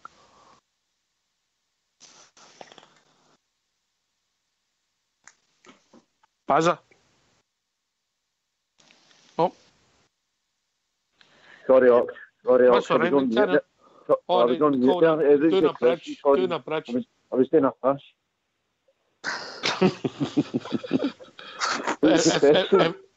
Sorry, mate. No, I didn't think you were going to bring me on so quick. Sorry. That's all right, mate. What's your question? I'm glad you never put your cam on. With Tavin Morelos, have they been signed up because, as Ulster says, they were prized assets, and are they signed up so that when we do move them on, we get money in to improve the whole squad? With Tavin and Morelos? Aye. They've signed longer deals, ain't they, it looks like? Aye, well, Tav signed one in January, and then Stevie D saying he's wanting another one, but in my opinion, I don't think he deserves another one already. I would give him wait another 6 months to a year, and if he's doing well, then up his wages. Tavernier, made him the captain, so obviously he might want more money, but might sell him on down south. But I think we're doing well, getting into recreation, the Eastern European market. See that Barisic and that winger we've signed for half decent. You make mega bucks in them for what we've signed him for, like 1.8 million or that. You know what I mean? And that Katic, 2 million. You just punt him for 10, 12, 15, easy. Not like that Van Dijk when the Carrier's done it, you know what I mean? Easy. So that's the way we're doing the right thing when we go into that market. So I think Mark Allen's playing a blinder. Well said, mate, well said. Bridgeman? Yeah, I don't know. Have they actually signed new ones? I know that we're talking about... Morelos did. They signed it the night before the Celtic game, and obviously there's talks going on with Tavernier, I believe. Right, that's fantastic. And I didn't realise Morelos had actually signed it, so forgive me. Yeah, I think obviously that's to keep the value up or get it up as high as possible. and chances are that people will come knocking on the door, depending how well we do. Because remember, the further we go into Europe, the more valuable all of our players become, as far as people get wanting transfers concerned. The big shopping window is there. It's in Europe in the group stages and further. So the further you go, the more you can try and add on to any of your players. It's been that the guys that play over where you like to say used to train at Barrafield in the East End of Glasgow. They've been adding in many millions of pounds into their coffer by just getting through to the group stages of the European Champions League and selling their players on that value. We need to do a similar thing. Okay, we're maybe in the Europa League side where they may not be quite as high, but at the end of the day, they're still playing in Europe against some of the better teams in Europe. So let's see how we get on. And if they play well, great stage, great chance the Rangers will get some money out of their players. If we go to accept, Rudy, that players aren't going to stay for years and years and years like they did a generation ago. I think the days are by. Well, I think money's all important. Great chance the Rangers will get some money out of their players. I can perfectly understand that, Ox. None of these guys that have came in are Rangers supporters. So, to us, we love the club. We play for nothing, if we could.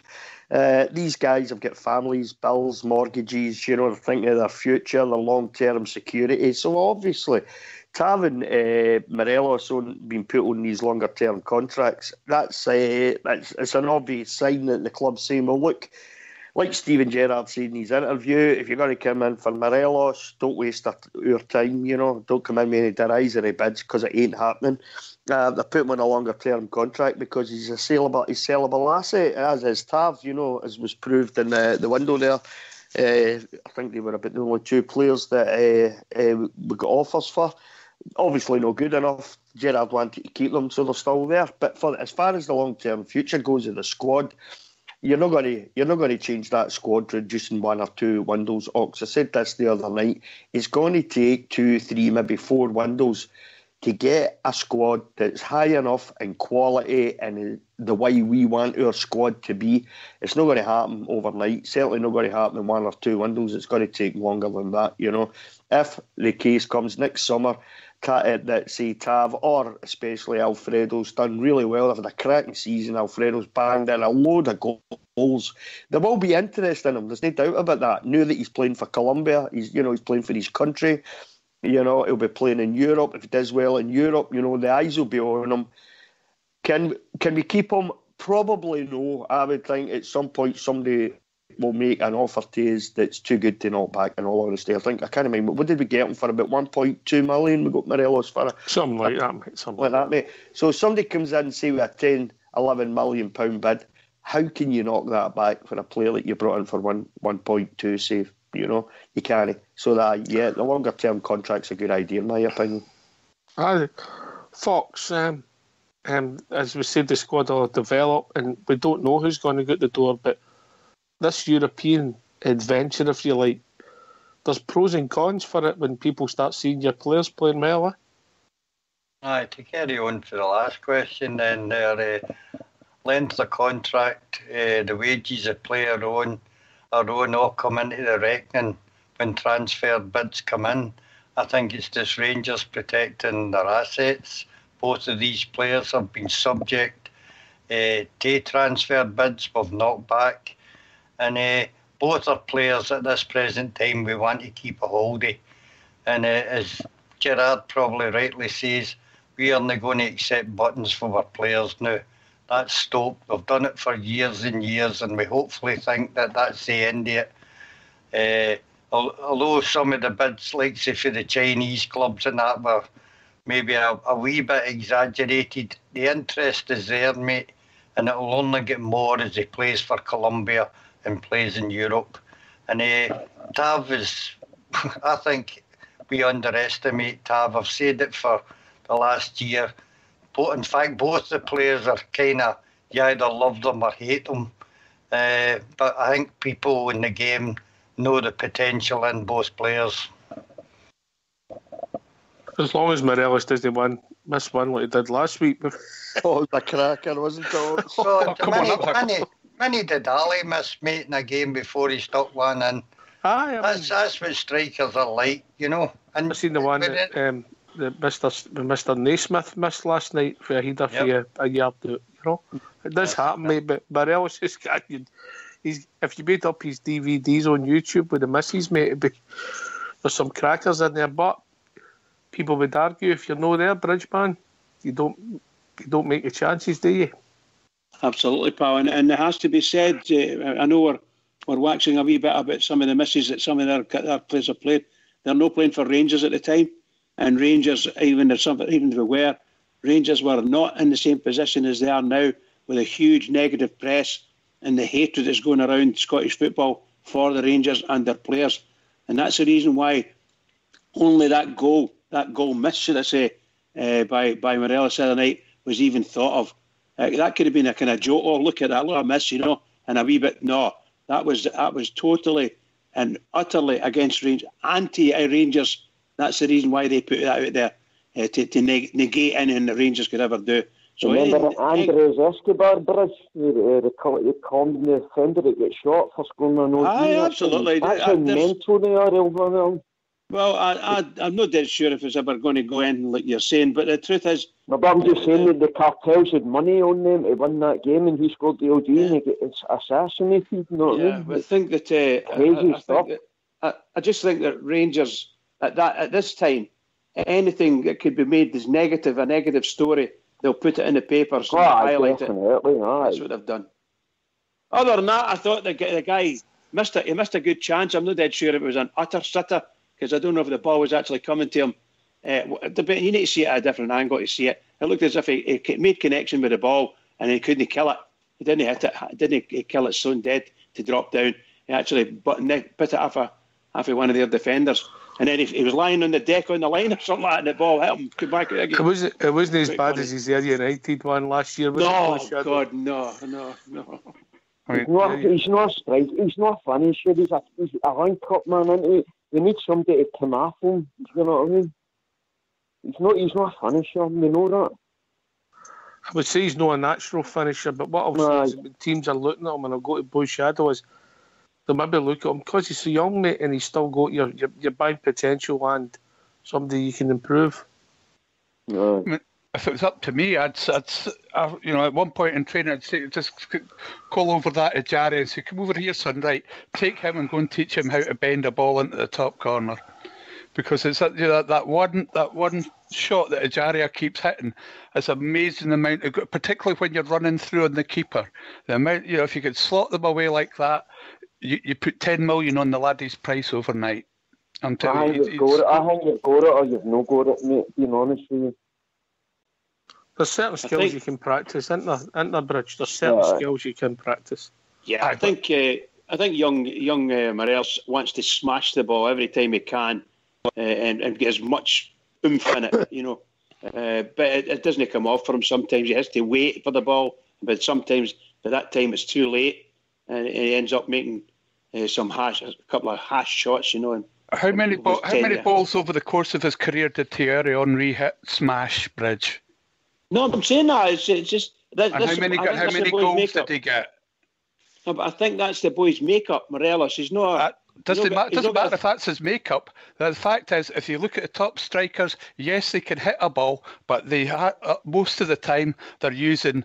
The more you try and hammer a ball, the less likely you are to hit the target. No, I disagree. What about totally 100%. You never missed, mate. Boy Shadow, you really need to kind of look at some of these games. See when he has half a chance, when he can square the ball, he lashes at it, and you're like, why the hell did you not square that? And you're like, that's not natural. No, that's not natural. You think you should be like maybe a link-up player or a left-sided or a right-sided midfielder, do you know what I mean? Because he's strength. I think there should be more of a poacher beside him. I think if scoring goals, that's something that could be taught in the coaching field. I think they've got to take him aside, at Ibrox. They've got to take him aside, and say to him, look, Alfredo, you don't have to, every opportunity you get to score, you don't have to smash it into the net. Look up, have a look, see where the gap is, see where the space is in the goal, and curl it in, and try it, and maybe they could coach that into him, because that's a good point, you know, about he's want to leather it into the net at every opportunity. All right, let's just change the subject totally, Rudy Bear. Yeah. All right. Okay. And we look back. This is maybe on this day. Something very important happened to this our club, Bridgeman. Can you think? Oh God, this day. On this day, Fox. 9/11 September. 9/11, yeah, but that wasn't his right. They were Rangers. I know it's right. Anybody? I did read on the forum, mate, I think I know what you're talking about. I'll go to the youngest boy on the panel, apart from myself. Big Ulster. The greatest ever Ranger was born on this day. Oh yeah. John Greig was born, 76 years old. John Greig is the day. John Greig, MBE. Yes, John Greig, MBE. Yep. Voted the greatest ever Ranger in 1999 by the club supporters. Yep. Memories of John Greig, Bridgeman. Oh my God. You know, I remember he played a multiple set of positions, you know, from inside right through the down to right half to right back to left back. He's played in an awful lot of positions. He's probably played in every position, truth be told. But obviously most of his latterly in his career he was a left back. But my goodness gracious, he wasn't a bad hard tackling half back and not a bad runner for an inside forward type role as well. And I always remember him. I remember the one goal he picked it up in our box. It was actually I think Celtic were shouting and bawling for a free kick or a penalty or something. He picked the ball up and ran virtually the whole length of the pitch and passed it to two people and ended up he put it in the net. Just amazing. Well done to him, I'll tell you. I'll give you some of his stats just quickly. He made his debut for us as he was nearly 19, if it'll come. Oh dear. Up against Derby. Oh, lost it. Oh, I'll come back to it, Bridge. But he went on and played nearly 500 league games for us, Blue Shadow. A lot of league games, and then obviously over 700 appearances. It might be in world football, it might be more renowned for the guy who captained Scotland in the famous game in 1967. Well, it's a bit before my time, mate. I'm not so sure on that one. But I can tell you a couple of memories of John Greig. There's two that I've got in particular. One was footage I saw when it was a bit before the time. It's the one when he broke Bobby Lennox's leg, and he went across and he shook Bobby Lennox's hand, and he didn't even get booked for it. And the other one was I think it was against Motherwell.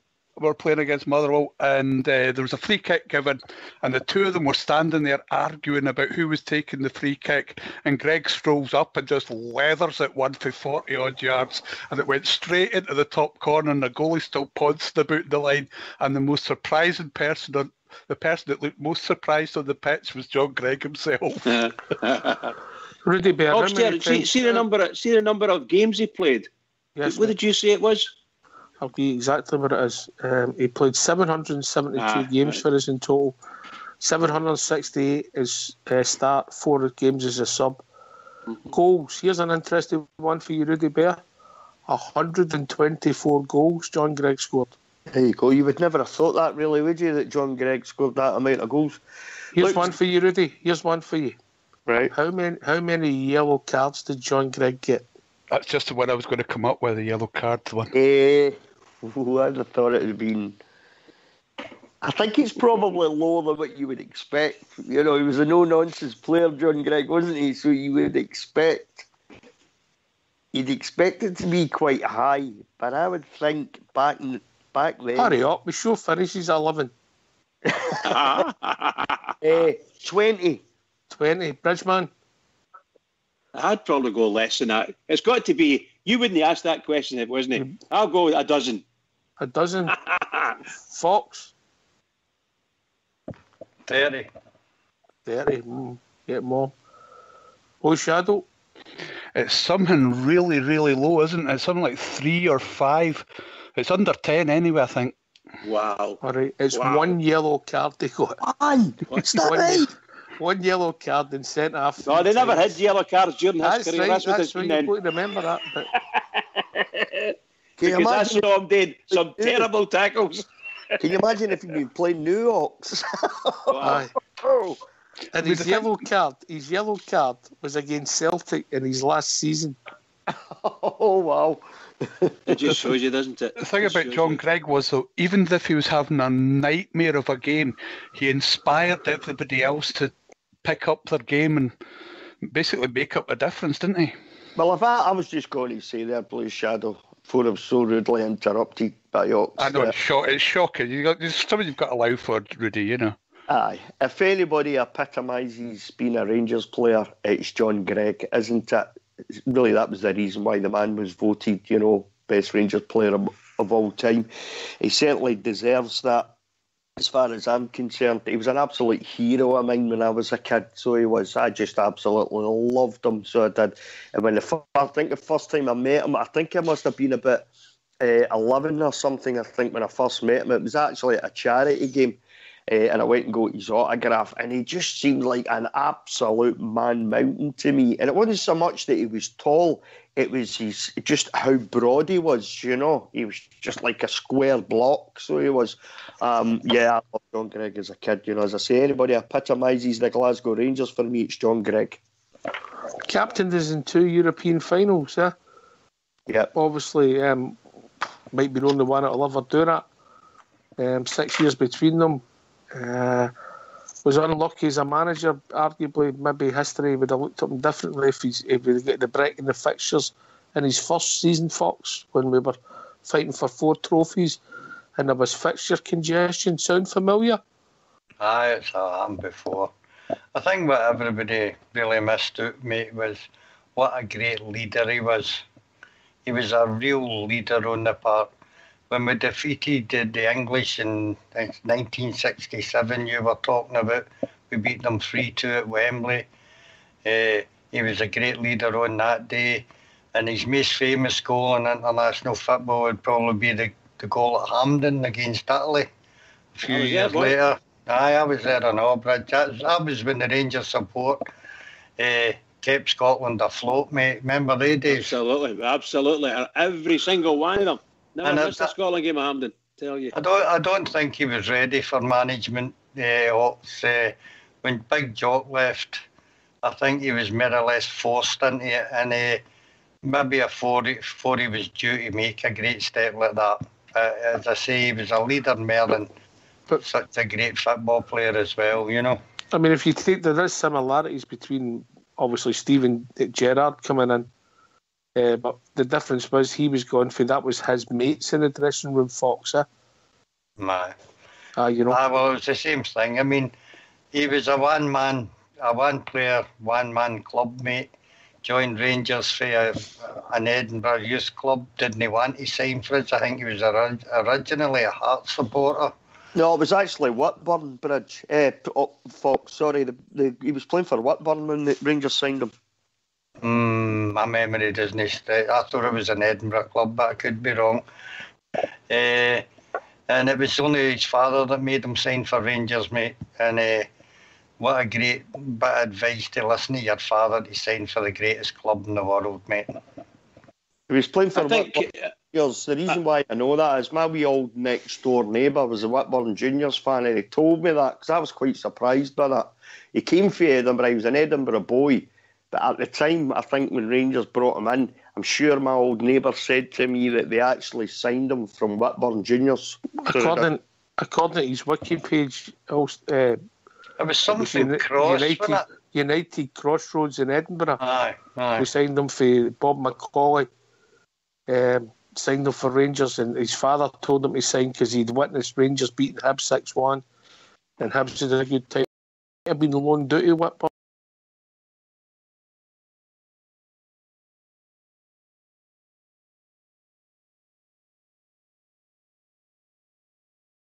Might have been it's part of the Rangers, but there's nothing for Whitburn on his wiki page, mate. Right. No, I don't know how true or how accurate these things could be, so I don't want to take your neighbour to task. But according to this, he signed for United's Crossroads, a team I've never heard of, in Edinburgh, and he signed straight for us, and then he moved on. And greatest ever Rangers, Fox? Oh, without a doubt, mate, without a doubt. Bridgeman, the way he is manager, we've talked about his, we talked about it, touched on it.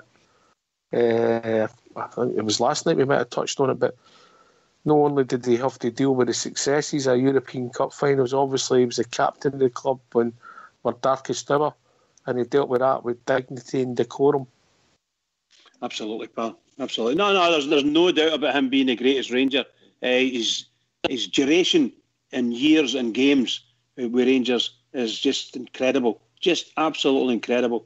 And I think he only had a short space out where he wasn't actually involved with the club. And I think he was doing it radio or something like that. And eventually came back to Rangers, and he's never left them since. And he's still there, director of the club. And why shouldn't that man be the greatest ever Ranger? Carried us. Big chunks of the 70s, he actually carried us.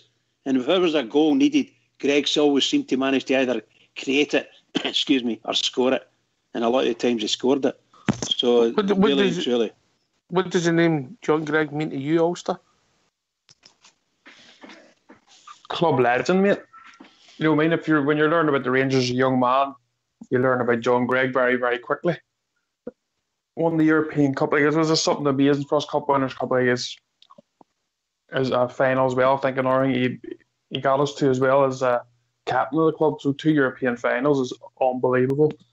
Absolutely fantastic, mate. And what else can you say? You know, he's been through. You look at when it comes to even the Ibrox disaster, and I've watched all the different documentaries, and John Greig's always heavily involved in it, and he was obviously speaking to family members at the time, and it's something that you can see it in his interviews, that it pains it, hurts him to even talk about it. And growing up, you know, he's obviously always been up at Ibrox, and you see him there sitting at the likes of Walter when Walter was there, and he's always been a face about the club, mate. And how could I argue with fellow Bears who have seen him before, mate, and seen better players than I have even seen them for the Bears to vote him as the greatest ever Ranger. I don't think I could argue with that. Mm-hmm. Would it be fair, Bazza, because his dad told him to sign for Rangers, that his favourite song would be Father's Advice? I would say so, because I was actually going to say to you, what my dad told me about John Greig is what I know about John Greig. And the only thing that I know on pictures is, well, obviously the olden pictures of John Greig is lifting that cup with the beard, the iconic picture. And that just, my dad says, I was there that day, son.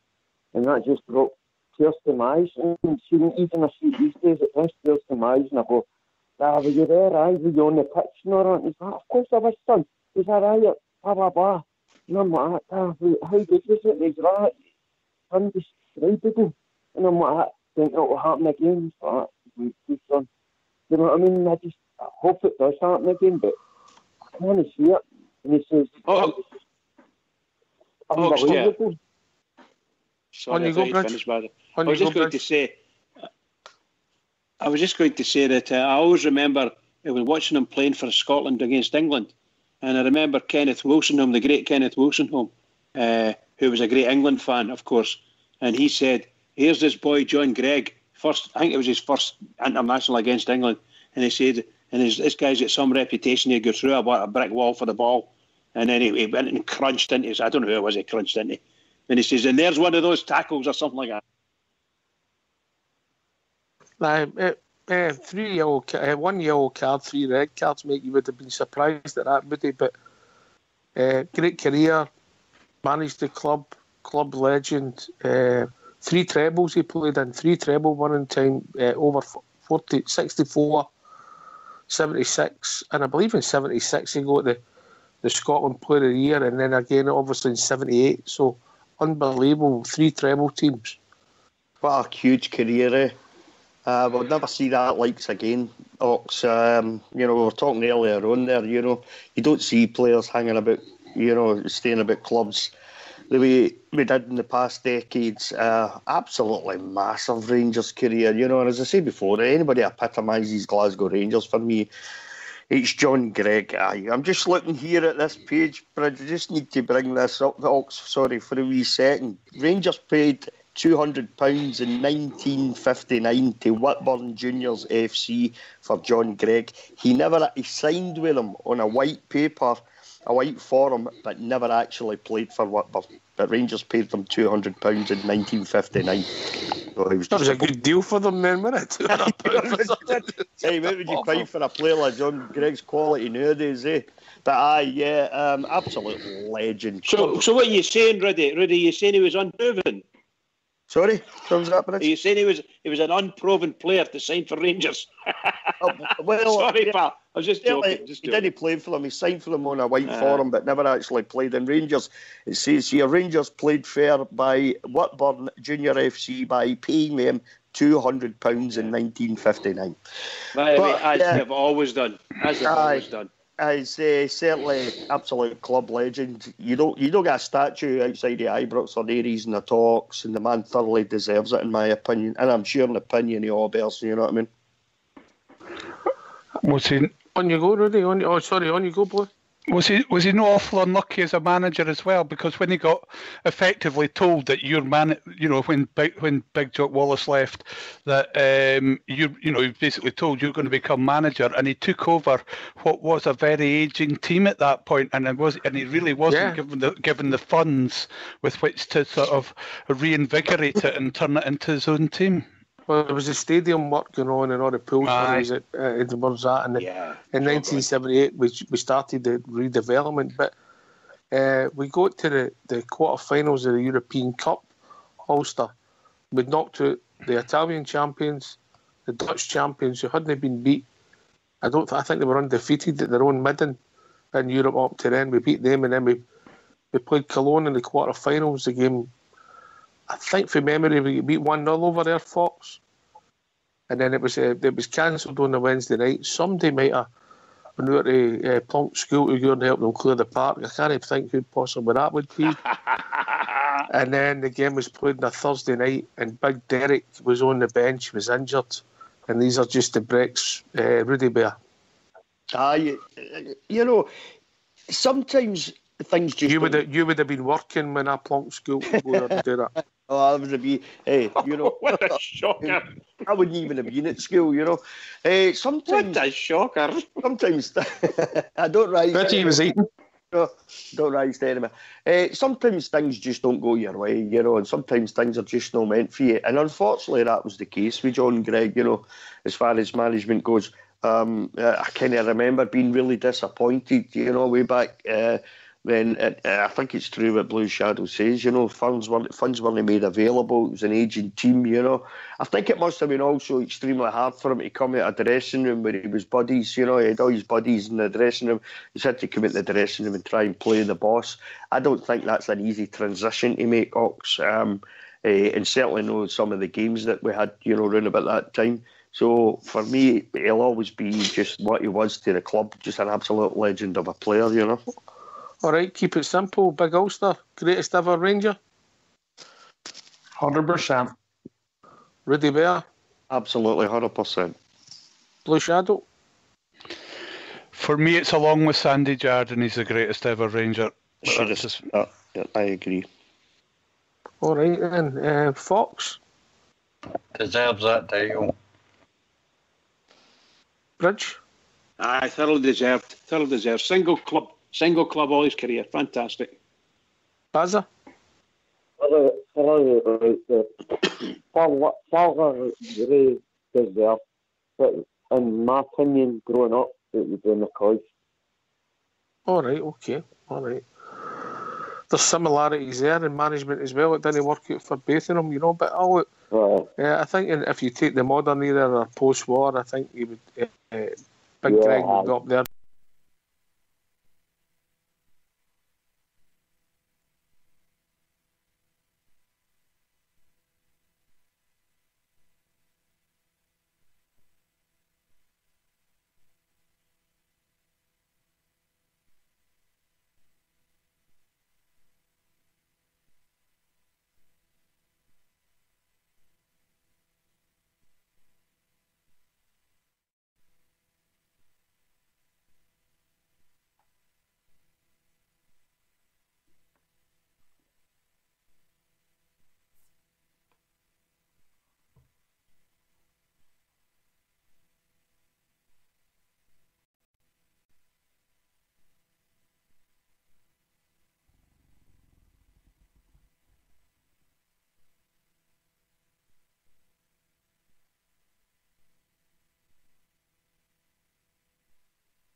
Daly, aye. St Johnston, wasn't it? Or I mean, Sunderland. he's managerial career, as I said, quickly. Blue Shadow in the early 80s, obviously late 70s, early 80s. As I said, he won the 2 cups his first season, lost the league, and unluckily, I may say, Parkhead on a Monday night because of fixture congestion when Rangers were having to play game after game after game. And then we never really recovered for that. But it's his playing career that will stand out for everybody, Blue. I think it's his playing career, and I think it's his leadership as captain on the park that stands out for me more than anything else. He's by far the best captain that Rangers have ever had. He could, he would just, if somebody wasn't playing well, he knew how. He was like a manager in that way. He knew which players to put her arm on. Come on, son, you get in there, and he knew which ones to grab a hold of. As if you don't bloody get it sorted, I'm going to see you off the pitch. He wouldn't take any nonsense for anybody, but he, at the same point, he would be there for the younger players when he needed to as well. Absolutely fantastic captain. Here, happy birthday, John Greig, MBE, for everybody here at Rangers Radio. Bridgeman, last words of the evening. Well, what can I say? What a marvellous night.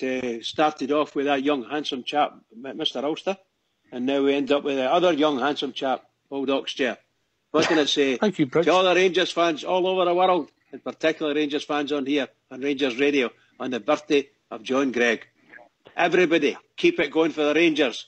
Just keep it going because we need it.